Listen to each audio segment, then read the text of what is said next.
ታሪኩ የሚጀምረው በ19 ዓመተ ምህረት ነው። በአሜሪካ ውስጥ በሚገኝ አንድ ጭር ያለ አካባቢ አንድ ሜቴኦራይት ከሰማይ ወድቆ በአንድ ሚስጥራዊ ወታደራዊ ካምፕ አቅራቢያ ተከሰከሰ። ከዚህ አስገራሚ ክስተት በኋላ በዛ ቦታ ላይ በጣም አስፈሪና ግዙፍ የሆኑ ጭራቆች ተፈጠሩ። እነዛ ጭራቆች በድንገት በካምፑ ላይ ጥቃት ሰነዘሩ። ከጥቃቱ በኋላ 4 ወታደሮች ብቻ በህይወት ተረፉ። ነገር ግን ችግሩ በዚህ አላበቃም። ብዙም ሳይቆይ ጭራቆቹ ሌሎች 2 ወታደሮች በሹል ጥፍሮቻቸው ይዘው ገደሏቸው። አሁን 2 ወታደሮች ብቻ ቀሩ። ሁለቱም ህይወታቸውን ለማዳን ወደ ጨለማው መተላለፊያ ሮጡ። ነገር ግን ብዙም ሳይቆይ ከመካከላቸው አንዱ ተያዘ። አሁን አንደኛው ብቻ ወታደር ብቻውን ቀረ። እርሱም እየተንቀጠቀጠ ከመተላለፊያው ውስጥ መውጫ መንገድ መፈለግ ጀመረ። ጨለማውን በጣም ከመጥቆሩ የተነሳ ምንም ነገር ማየት አልቻለም ነበር።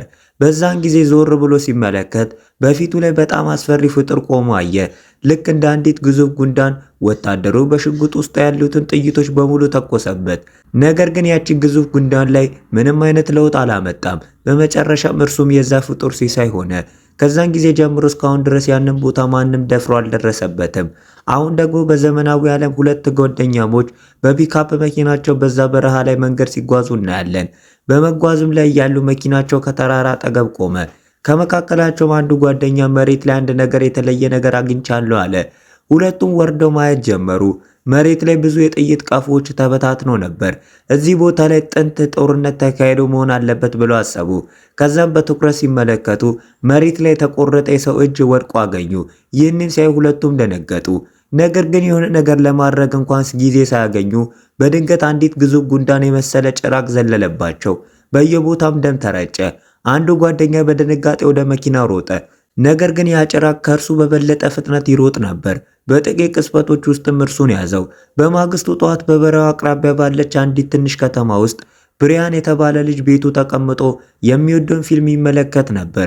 የፊልሙም ስም ዘ ኢራዲኬተር ይባላል። በዚህ ፊልም ውስጥ ዋናው ገጸ ባህሪ ጆን ኬጅ ደፋር ሞተር ሳይክል ነጂ ሆኖ የሚተውስ ሲሆን አንዲት ቆንጆ ሴትን ከዞምቢ ሲያድናት ያሳያል። ይህንን ጀግና በጣም ይወደው ነበር። እኔም እንደዚሁ ድፍረት ቢኖረኝ ለሊሳ ያለኝን ፍቅር በነገርኳት ነበር ብሎ አሰበ። በዚያው ቅጽበት የቅርብ ጓደኛው ሉካስ ወደ ቤቱ መጣ። ሉካስም ለብሪያና ዛሬ የልደት ግብዣው መሆኑን አስታወሰው። ግብዣው በበረሃ መካከል በሚገኝ አንድ ክለብ ውስጥ የሚካሄድ ነበር። ሉካስ በሞተር ሳይክሉ የሚሄድ ሲሆን ያቺን ሞተር ሳይክል ብሪያን ራሱ አሻሽሎና የበለጠ ኃይለኛ አድርጓት አሁን ሁለቱ በፒካፕ መኪናቸው ተሳፍረው ወደ ክለቡ አመሩ። ነገር ግን በመንገድ ላይ ሉካስ አንድ ድንገተኛ ነገር አደረገ። በሊሳ ቤት ፊት ለፊት መኪናውን አቆመና ሉካስ ሊሳንም ለግብዣው ጠራት። ብሪያን ሊሳን ሲያት አእምሮ ጭልም አለ። ምን እንደሚል ግራ ገባው። ሊሳ መኪና ውስጥ እንደገባች ሶስቱም ወደ ግብዣው አመሩ። በመንገድ ላይ ቲም እና ክሬግ የተባሉ 2 ወንድማማቾችን አገኟቸው። ሁለቱም በሞተር ሳይክላቸው በከፍተኛ ፍጥነት ስታንት እየሰሩ ይጓዙ ነበር። ሉካስ የእነርሱን ባህሪ አልወደደውም። ወዲያውኑ ብሪያን መኪናውን መንዳት ተቀጠለ አለው። ከዛ ሉካስ ከመኪናው የኋላ ክፍል ላይ ወጣ። መኪናው እየተንቀሳቀሰ እያለ ሉካስ ወደ ሞተር ሳይክሉ ተሻገረና በከፍተኛ ፍጥነት 2 ወንድማማቾች ቀደማቸው። ልክ ውድድር እንደሚካሄድ ሁሉ በአሸዋ ክምሮች ላይ ይዘሉ ነበር። በመጨረሻ ሁሉም ክለቡ ላይ ደረሱ። ሉካስ 2 ሆኖ ወደ ኋላ ጥሏቸው ነበር። ነገር ግን ቲም እና ክሬግ አጭበርብረሃል፣ ሞተር የተቀየረ ነው ይሉት ጀመር። ሉካስ ግን በንግግራቸው አልደነገጠም። ወዲያውኑ ለሌላ ውድድር ጠራቸው። በዛን ጊዜ ብሪያና ጓደኞቹ ጸብተውና በግብዣው ተደሰት ብለው ሞከረው። በግብዣው ላይ ሊሳ ከጓደኞቿ ጋር እያወራች ነበር። ሉካስም ብሪያንን ሂድና አውራት እንጂ አለው። ብሪያን ትንሽ ድፍረት አሰባስቦ ነበር። ነገር ግን ክሬግ ከእርሱ ቀድሞ ሊሳ ጋር ደረሰ። ይህንን ያየው ምስኪኑ ብሪያን ልቡ ተሰበረ። በጣምም አዘነ። ስሜቱን ለማረጋጋት ሲል ግብዣውን ትቶ ብቻው ወደ በረሃው አመራ። በግብዣ ውስጥ ግን ሉካስ የሁሉንም ሰው ትኩረት ወደ ራሱ እየሳበ ነበር። ለሁሉም ሰው አንድ ልዩ ድንገተኛ ስጦታ መስጠት ፈልጎ ነበር። ለቅርብ ጓደኛው ለብሪያን ሲል የሚወደውን ጀግና ጆን ኬጅን ወደ ግብዣው እንደጠራ አበሰረ። ይህንን ያደረገው በተለይ ለብሪያን ብሎ ነበር። ነገር ግን ብሪያን ሲፈልገው እዛ አልነበረም። አሁን ሉካስ ብሪያን የሆነ ቦታ ወደ ውጪ እንደሄደ ተረዳ። ብሪያን በበረሃ ውስጥ ብቻውን እየተጓዘ ነበር። በመጓዝ ላይ ያለ ከአንድ ገደል ማዶ የቆመ አንድ ፒካፕ መኪና አየ። በዛው ቅጽበት ሉካስ ከበስተጀርባው መጥቶ አስደነገጠው። ሉካስም ብሪያንን ወደ ግብዣው ተመለስ፣ ሊሳ እዛ ብቻዋን ናት አለው። ብሪያን ግን እምቢ አለ። እኔ ለሊሳ አልመጥናትም፣ ደግሞ ማውራት አልችልም፣ ምናልባት እሷን መርሳቱ ይሻላል አለ። ሉካስ ምክንያት መደርደርን አቁም ወንድሜ ብሎ መከረው። በዛው ሰዓት ከኮረብታው በታች የአንድ ዋሻ በር አየ። ውስጡም ምን ይኖር ይሁን ብሎ ለማየት ሉካስ ወዲያውኑ ወደዛ ለመሄድ ወሰነ። ብሪያን ሀሳቡ ጥሩ አይደለም ብሎ ቢከለክለውም ሉካስ አልሰማውም። ሁለቱ ወደ ዋሻ ውስጥ ገቡ። ወደ ማዶ ሲወጡ ለረጅም ጊዜ ዘግይቶ የቆየ የሚመስል አንድ አሮጌ ወታደራዊ ካምፕ አገኙ። በሌላ በኩል ደግሞ ሊሳ ከግብዣው ቦታ ወጥታ ሁለቱንም ትፈልግ ጀመር። ያኔ ክሬግ ወደ እርሷ መጣና በግድ አብራው እንድትሄድ ይነግራት ጀመር። አሁን የሊሳ ትዕግስት ተሟጠጠ። ሊሳ በቀጥታ የክሬግ ብልት ላይ በእርግጫ መታችው። ክሬግም ወዲያውኑ ወደ ኋላ አፈገፈገ። ከዚህ በኋላ ሊሳ ሳታቅ ብሪያንን ሉካስን ፍለጋ ወደ ወታደራዊ ካምፑ አመራች። በዚህ መሃል ብሪያንና ሉካስ በካምፑ ውስጥ እየተዘዋወሩ ነበር። በቦታው የሸረሪት ድርና የሚጣበቅ አረንጓዴ ነገር ያለበት አንድ ጨለማ ክፍል አገኙ። ከጥቂት ሰከንዶች በኋላ በግድግዳ ውስጥ የአንድ ሰው ጩኸት ድምፅ ተሰማ። ያኔ ብሪያን ወዲያውኑ ከዚህ መውጣት አለብን አለ። ሉካስም በሐሳቡ ተስማማ። ሁለቱ ወደ መውጫው አመሩ።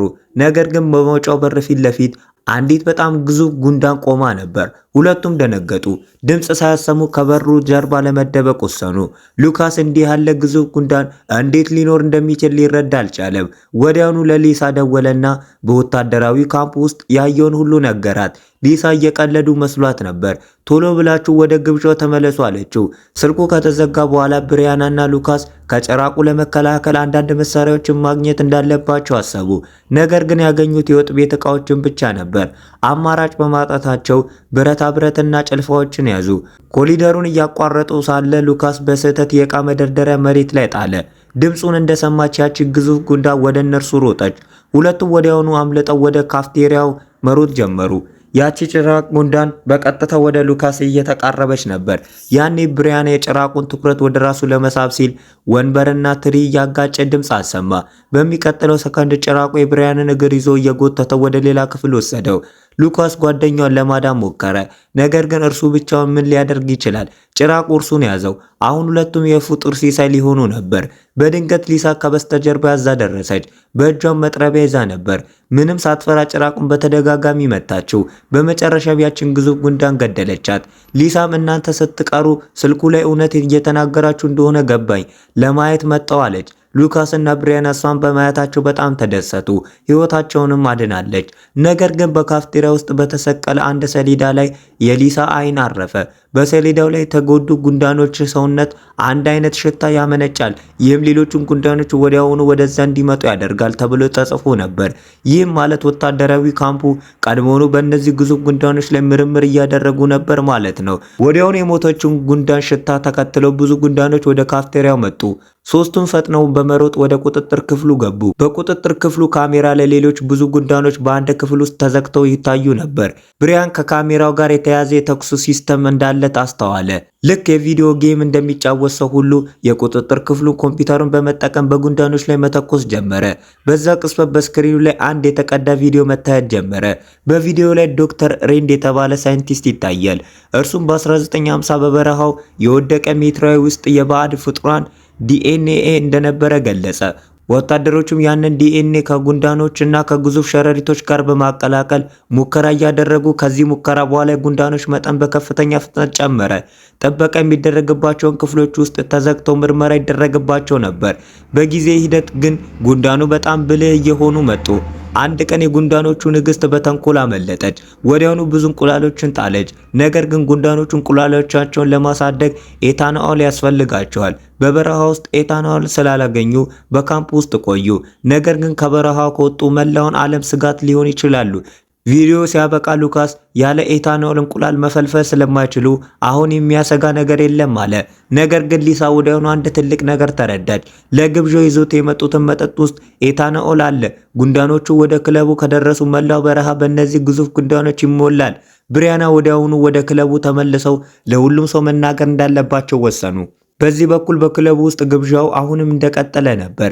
አንድ ልጅ በመርጫ ጠርሙስ መጠጦችን ይረጭ ነበር። በዛው ቅጽበት ሌላ ልጅ ተጨማሪ መጠጥ ለማምጣት ሄደ። በዚያንም አንዲት ግዙፍ ጉንዳን ሙሉውን የመጠጥ በርሜል ስትጠጣ አየ።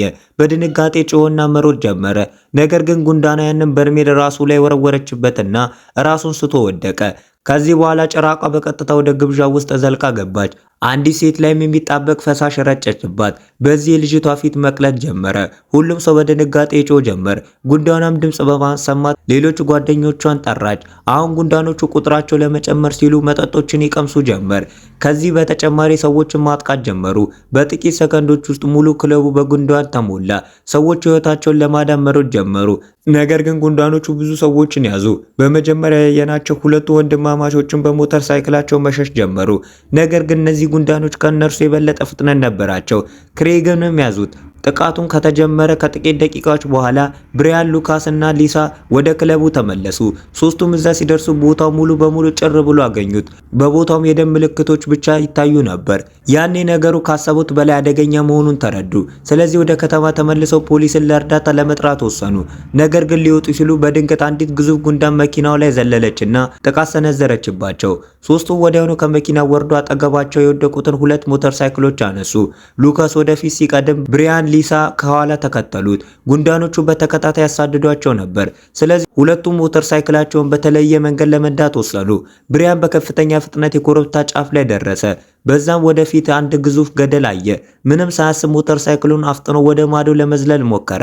ሊሳ ግን ማዶ መድረስ እንደማይችሉ ስለምታቅ ወዲያውኑ ብሬክ ያዘች። ሊሳ ተቆጥታ እንዲህ ያለ አደገኛ ድርጊት መስራት ለምን አስፈለገ ስትል ጠየቀችው።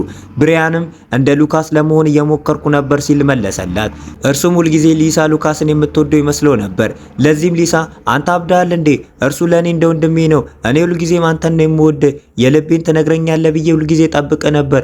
በዚህ ግብዣ ላይም የመጣሁትም አንተ ስላለ ብቻ ነው። አለበለዚያ ለዚህ ሁሉ ፍላጎት የለኝም አለችው። ብሪያና ይህንን ሲሰማ በጣም ተገረመ።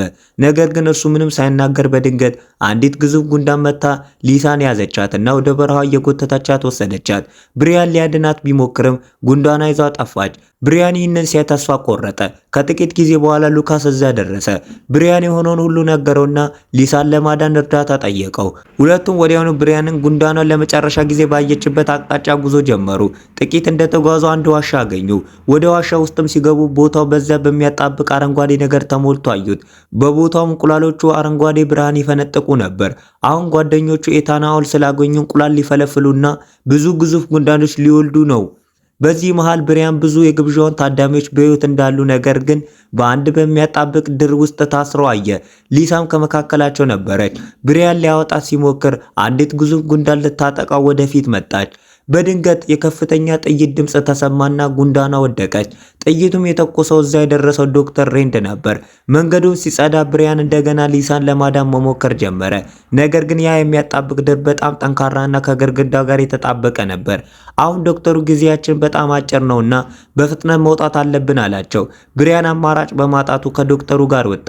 ነገር ግን ተመልሶ እንደሚመጣ ለሊሳ ቃል ገባላት። ከዋሻው ከወጡ በኋላ ዶክተሩ በምንም አይነት ሁኔታ ወደ ብራድሊ ካምፕ መድረስ አለብን አለ። እዛም ካምፕ ውስጥ የጉንዳኖች ጠንካራ ሰውነት ሊበሳ የሚችል መሳሪያ እንዳለ ነገረው። ነገር ግን ለጥበቃ ሲባል በካምፑ ዙሪያ ማንኛውም እንግዳ ሰው የሚያዩ አውቶማቲክ ጠመንጃዎች ተገጥመዋል። በመንገድ ላይ ሉካስ ዶክተሩን በጉንዳኖች ላይ እንዲህ ያለ ሙከራ ለምን አደረጋችሁ ብሎ ጠየቀው። ዶክተሩ ሲመልስ ያ ሜቴራይት ከሰማይ ሲወድቅ ጉንዳኖች ለጦርነት ልንጠቀምባቸው እንደምንችል አሰብን። ጠንካራና በአንድነት የሚቆሙ ስለሆኑ አላምደን ለሰራዊት ስራ ልናውላቸው እንችላለን ብለን ነበር አለው። ሉካስ ይህን ነገር በጣም ስህተት እንደሆነ ተሰማው።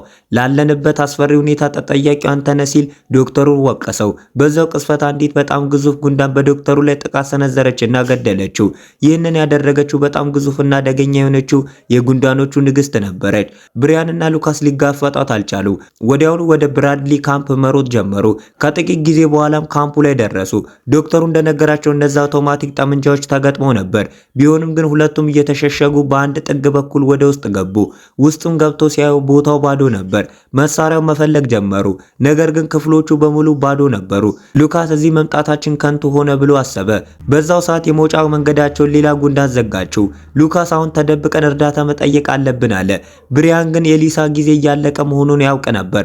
ወደ ዋሻው ተመልሰን እንቁላሎችን ማጥፋት አለብን፣ አለበለዚያ ከዚህ ዓለም ማንም አይተርፍም። ወታደሮች ውስጥ ቢሆኑ ይህንን ሁሉ ጉንዳን ምን ሊያደርጉት ይችላሉ? በጣም በፍጥነት ነው የሚራቡት አለ። ሉካስም በሀሳቡ ተስማማ። ከመሄዳቸው በፊት ሉካስ አንዲት ትንሽ ሳጥን ውስጥ ቢራ ሊወስድ ሄደ። ሲመለስ ብሪያን እዚያ አልነበረም። በዛው ቅስፈት አንድ የተደበቀ ክፍል ተከፈተ። ብሪያን በውስጡ መሳሪያዎችን አግኝቶ ነበር። እዛ 2 ጠመንጃዎችንና ያንን የሚያጣብቅ ነገር ሊቆርጥ የሚችል መሳሪያ አገኙ። በተጨማሪ ሙሉ የሰውነት መከላከያ ልብሶችን አገኙ። አሁን ሁለቱም በሙሉ ዝግጅት ለመዋጋት ተዘጋጁ። ወደ ካምፑ በሚወስደው መንገድ ላይ የአንድ ወታደር አስክሬን እየበላች ያለችን ጉንዳን አገኙ። በዚህ ጊዜ ብሪያን ሉካስ ተባብሮ በጥይት ጣሏት። አሁን ሁለቱም ወዲያውኑ ሞተር ሳይክላቸውን ይዘው ወደ ዋሻው አመሩ። ዋሻ ውስጥ ሲደርሱ ብሪያን ሊሳ አሁንም በህይወት እንዳለች አየ። ያንን መቁረጫ መሳሪያ ተጠቅሞ ነፃ አወጣት። ብሪያን ቃሉን ስለጠበቀ ሊሳ በጣም ተደሰተች። ነገር ግን ስራው ገና አልተጠናቀቀም ነበር። አሁን ሶስቱም ተባብረው እንቁላሎችን ለማጥፋትና ንግስቷን መግደል አለባቸው። ንግስቷን ሳይገሉ ጉንዳኖችን ፈጽሞ ሊያጠፏቸው አይችሉም። ሊሳ ለብሪያንና ለሉካስ ንግስቷ የት እንደተደበቀች ነገረቻቸው። ብሪያን ጠመንጃውን አዘጋጀና ያቺን አስፈሪ ንግስት ጉንዳን በቀጥታ ለውጊያ ጠራት። ከዋሻ ውስጥ ካለ ጥልቅ ጉድጓድ ውስጥ ንግስቷ ወጣችና በቀጥታ በብሪያን ላይ ዘለለች። ብሪያን ወዲያውኑ ተኮሰ። ጥይቱን ቢመታትም ንግስቷ ግን አልቆመችም። በዚያው ፍጥነት ወደፊት መጣች። ከእርሷም ጋር ሌሎች ጉንዳኖች መጡ። ሁኔታው ከክፉ ወደ ብሶ እየተቀየረ ነበር። የብሪያን ጠመንጃን በድንገት መስራት አቆመ። አሁን ብሪያንና ሊሳ አንድ አማራጭ ብቻ ቀራቸው። እርሱም በሞተር ሳይክል እየሸሹ ጉንዳኖቹን ተከትለዋቸው እንዲመጡ በማድረግ ራቅ ወዳለ ቦታ መውሰድ ነበር። በዛ በኩል ደግሞ ሉካስ በዋሻው ውስጥ ተደብቆ ሰዎቹን ነፃ ያወጣቸው ጀመር። ብሪያንና ሊሳ በከፍተኛ ፍጥነት በመንገዱ ላይ ነጎዱ። ከኋላቸውም በደርዘን የሚቆጠሩ የተቆጡ ጉንዳኖች ይከተላቸው ነበር። በዚያ አደገኛ ሁኔታ ውስጥ ለብሪያን አንድ እቅድ መጣለት። ሞተር ሳይክሉን በቀጥታ ወደ ብራድሊ ካምፕ አዞረው። መንገዱም አደገኛ ነበር። ቢሆንም ግን ሁለቱም በድፍረት ወደፊት በመሄድ በእነዛ አውቶማቲክ ጠመንጃዎች ሳይታዩ አካባቢውን አቋረጡ። ነገር ግን ጉንዳኖቹ ከነርሱ አንጻር በጣም ግዙፍ ነበሩ። ያ አውቶማቲክ የጥበቃ ሲስተም በቀላሉ ሊያያቸውና አንዱን በአንዱ ላይ በከፈተው ተኩስ ሙሉን የጉንዳን መንጋ አጠፋው። ሊሳ በብሪያን ብልሃት በጣም ተገረመች። ሁለቱም አሁን አደጋውን ያበቃ መሰላቸው። ነገር ግን በዛው ቅጽበት ከተራራ ጫፍ ላይ ንግስቷ እንደገና ብቅ አለችና ዘለለችባቸው። ሁለቱም በድጋሚ በበረሃ ውስጥ ለመሮጥ ተገደዱ። በዛ በኩል በዋሻ ውስጥ ሉካስ ሁሉንም ሰዎች ነፃ አውጥቶ ነበር። ከጓደኛው ያንን ቢራ የሚረጭበትን መሳሪያ ወሰደ። በውስጡም መላው ዋሻ ሊያቃጥል የሚችል ኤታኖል ቀርቶ ነበር። እንቁላሎቹ ሊፈለፈሉ ስለሆነ በፍጥነት መርጨት ነበረባቸው። ሁሉንም ካስወጣ በኋላ ሉካስ ዋሻ ውስጥ በሙሉ ያንን ቢራ ረጨው። አሁን እሳት ለሉካስ ሲዘጋጅ የተረፈ አንድ ሰው ድምጽ ሰማ። ቀረብ ብሎ ሲመለከት ቲም በህይወት እንዳለ ተረዳ። ሉካስ ወዲያውኑ እርሱን ወደ ውጪ ለማውጣት ረዳው። በዚህ መሃል ብሪያንና ሊሳ እየሸሹ መጀመሪያ ሊወድቁበት ተቃርቦ ወደ ነበረበት ያ ግዙፍ ገደል ደረሱ። ምንም መውጫ መንገድ አልቀራቸውም። ከፊት ለፊታቸውም ንግስቷ በፍጥነት እየመጣች ነበር። ብሪያን ሁሉንም ነገር ያለቀ መሰለው። ሊሳ ግን በዚህ ጊዜ ለመዝለል ሞክር አለችው። አንተ ተማመናለሁ ትላለህ አለችው። ብሪያን አሁንም እርግጠኛ አልነበረም። ስለዚህ ሊሳ ድፍረት ለመስጠት ሳመችውና እንደገና እንድንሳሳም ከፈለክ አዘልለው እሺ አለችው። በመጨረሻም ብሪያን ሞተር ሳይክሉን በሙሉ ፍጥነት ወደ ገደሉ ነዳውና ልክ ወሳኙ ሰዓት ላይ ሁለቱ ወደ ማዶ ዘለሉ። በህይወት መትረፋቸውንም ሊያምኑት አልቻሉም። አሁን ያቺን መጀመሪያ ያያቱን መኪና አገኙና በውስጧ ገብተው መሸሽ ጀመሩ። ነገር ግን በድንገት መኪና ወደ ኋላ መሳብ ጀመረ። ለካ ንግስት አሁንም እንደ ሸረሪት ድር የመስራት ኃይል አግኝታ ነበር። ድራም በመወርወር መኪናው ወደ ኋላ መሳብ ጀመረች። ያኔ ሊሳ አሁንም መስራት የጀመረውን የብሪያን ጠመንጃ አነሳች። በትክክል አነጣጥራ የንግስቷን ጭንቅላት መታችው። ንግስቷ በቀጥታ ወደ ጥልቁ ጉድጓድ ውስጥ ወደቀች። በመጨረሻም የአስፈሪ ጠላታቸው ተወገደ። ነገር ግን ስትወድቅ ሰውነቷ መኪናቸውንም አብሮ ይስቦ ጀመር። ብሪያን ሊሳ ጊዜ ሳያባክኑ በከባድ ሁኔታ ከመኪናው ላይ ዘለው ተረፉ። በዛ በኩል በዋሻ ውስጥ ሉካስ ቲም ወደ ውጪ ሰደደውና እሳት መለኮስ ጀመረ። በዛው ቅጽበት አንዲት አዲስ ጉንዳን ከእንቁላል ወጣ ጥቃት ሰነዘረችባቸው። ሉካስ በከባድ ሁኔታ ራሱን አልቆ ጭንቅላቷን በእግሩ ረገጠው። ነገር ግን በዛን ጊዜ በዋሻ ውስጥ እሳቱ ተስፋፋና ሉካስ ውስጥ ተቀረቀረ። ከጥቂት ጊዜ በኋላ ብሪያንና ሊሳ ሲመለሱ ቲምን አገኙት። ቲምም ሉካስ ሁሉንም ሰው እንዳዳነ ነገር ግን እሳት ሲለኮስ እርሱ ራሱ ውስጥ እንደተቀረቀረ ነገራቸው። ብሪያን ጓደኛው እዛ እንዲሞት ሊተው አልፈለገም። ውስጥ ገብቶ ሊያድነው አሰበ። ነገር ግን እሳቱ በጣም ተስፋፍቶ ነበር። በዛው ቅስፈት ክሬግ በሞተር ሳይክሉ እዛ ደረሰ። ወንድሙም በህይወት በማየቱ በጣም ተደሰተ።